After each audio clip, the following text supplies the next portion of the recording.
What can I help you find today? Stop sign. Okay, please pan your device around. Okay, so initially the model expects an input from the user. So before I begin the demonstration, the few things that I would like to talk about is first thing is you might want to pay attention to the black box at the top left, which has three fields, that is the delta H, delta V, delta D. The delta H representing the horizontal distance, delta V representing the vertical distance, delta D representing the actual distance between the user and the object, that is the distance along the z-axis.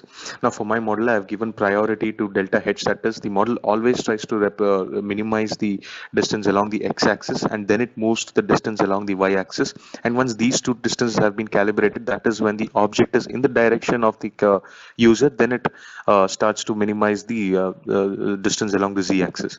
Now the three types of signals that you might want to know about is the first type of signal are the left, right, up and down, which are all linked to minimizing the delta H and delta V values. So once these two have been minimized, the second type of signal is the continuous beeps with the short duration or short intervals. That is, this specifies that or this alerts the user that he's in the direction of the object and he has to move forward. He has to move in the direction that he's pointing to, so that the delta Z value is minimized.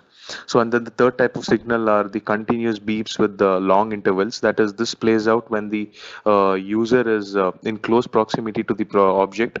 At this point, the user can just tuck away his phone and start to reach out for the object. So these are three kinds of signals. And one last thing that I would want to talk about is for this demonstration, I've kept the camera to be fixed and then I'm moving around the object of interest. But as you could imagine, in the real world, the roles are flipped. That is, the camera moves around and the object of interest stays stable. But what I'm trying to get at is that there is relative motion between the two, and that is what I've tried to simulate here. All right.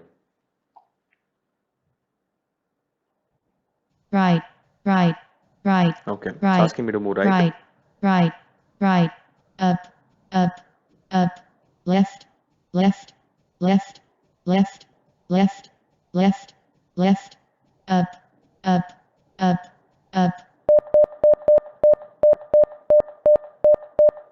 down, down, down, up, up, up, up, up, up, up, up, right, right, right, right, right, right, right. All right. So now this beeps, the continuous beeping with the short duration or short intervals between them indicates that the object is in the direction of the user, and then I'll have to start moving it towards it. So I'm going to move the object towards the camera now.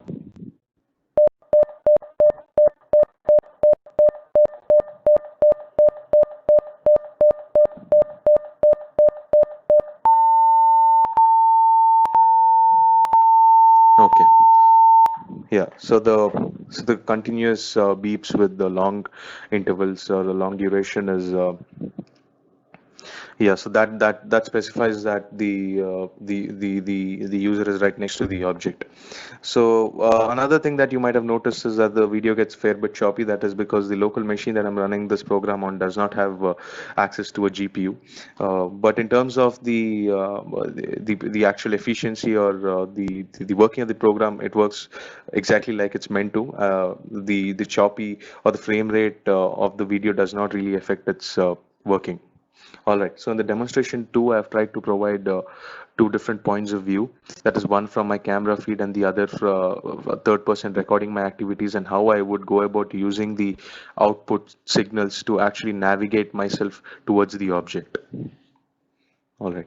And in demonstration two, because I was in a fairly small room, the object was placed relatively close to me. But it's pretty representative of a real world scenario where the object would be within a radius of 30 to 35 meters from the user, depending on its size.